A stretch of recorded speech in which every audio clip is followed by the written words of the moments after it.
Hello and welcome to this QCS podcast.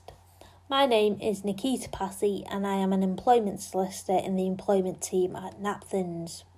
In this podcast, I will briefly recap on what the coronavirus job retention scheme is, discuss the recent and upcoming changes to the scheme, and outline some practical considerations your business may want to consider. So, by way of a summary, the coronavirus job retention scheme was introduced by the government in March 2020 in response to the coronavirus pandemic, which saw many businesses being forced to close due to the national lockdown. This meant that many employees were out of work and businesses were either having to lay off their staff or make redundancies. In order to save jobs, the government introduced the scheme and agreed to pay 80% of an employee's pay.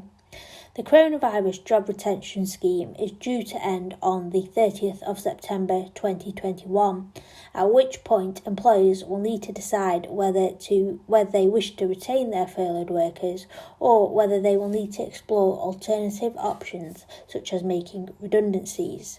Now, during furlough leave, the employee will keep their usual employment rights. So, for example, they will continue to accrue their annual leave entitlement, and they will preserve their continuous length of service.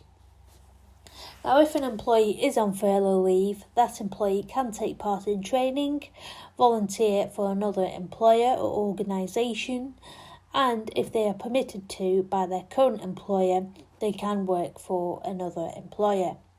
Now, the top tip here is to encourage transparency and ensure that any furlough agreement in place adequately covers what the business's position and expectations are in respect of these circumstances. So, for example, if you allow an employee to work for another employer, in the furlough agreement you should ensure that this states that the employee agrees to be ready and available to work when required.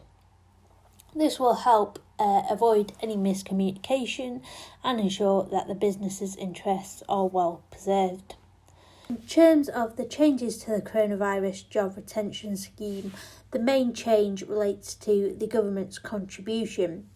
As I have already mentioned, the government contributes 80% of an employee's wage up to a maximum of £2,500 per month, with employers having to pay national insurance and pension contributions.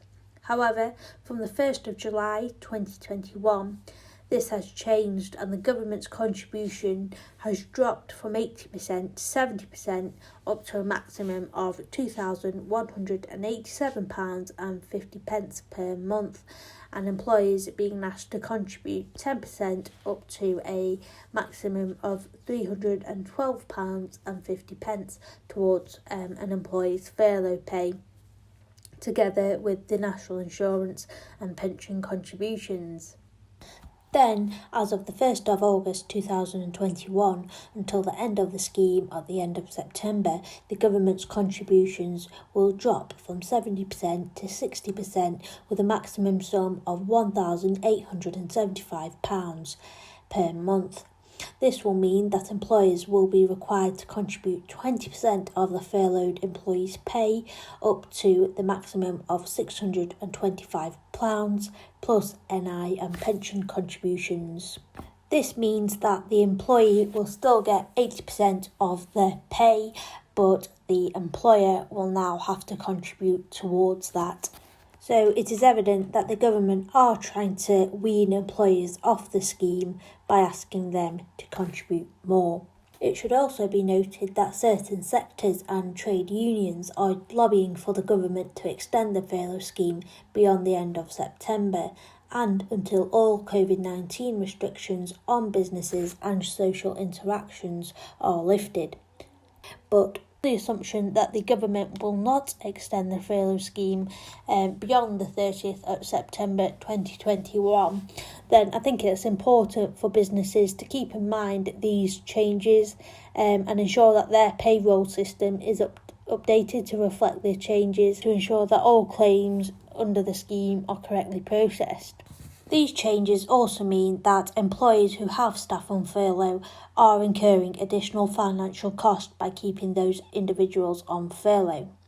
Therefore, it would be sensible for those organisations to now review their staffing needs and overheads to assess whether or not they can be taking steps to restructure, or whether they can start to bring staff back, whether that be through the flexible furlough scheme, which is when an employee works part of their normal working hours and is paid their usual pay for those hours worked, and for the hours not worked, they are paid 80% of their pay under the coronavirus job retention scheme.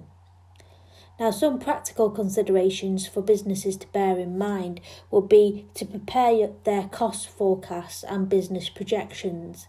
Can the business afford to contribute towards the employee's furlough pay? It is also important to remember that whilst employees are on furlough leave, they still accrue their holiday entitlement. This may mean that some employees have a substantial amount of annual leave to take. Now, you can encourage employees to take annual leave during their furlough leave, and during that holiday period, employees are entitled to 100% of their normal pay. If staff are reluctant to take annual leave, then an employer does have the right under the working time regulations to request an employee to take annual leave on specified days notified to them. However, in order to do this, the employer does have to provide sufficient notice to the employee, which is double the length of notice as the number of days of annual leave the employer is requesting the employee to take.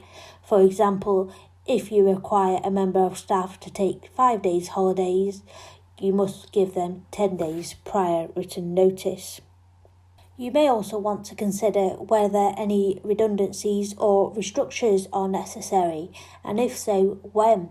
Can the business wait until the furlough scheme ends, or can it act sooner? And if you are exploring redundancies or restructures, how many employees will be affected by the proposal? And will this trigger any collective consultation obligations for the company to comply with?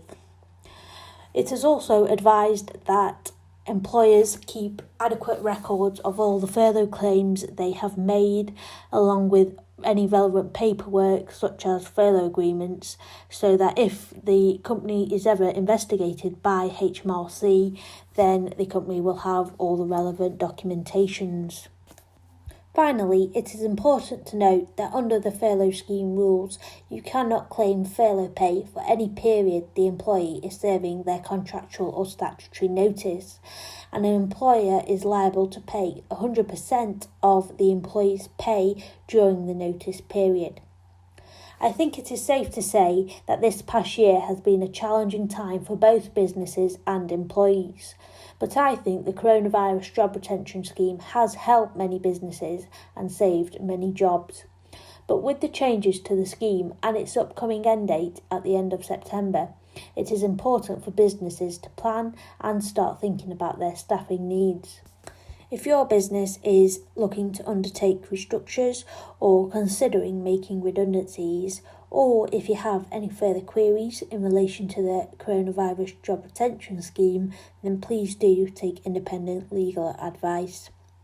Thank you for listening to this QCS podcast. I hope you have found it useful.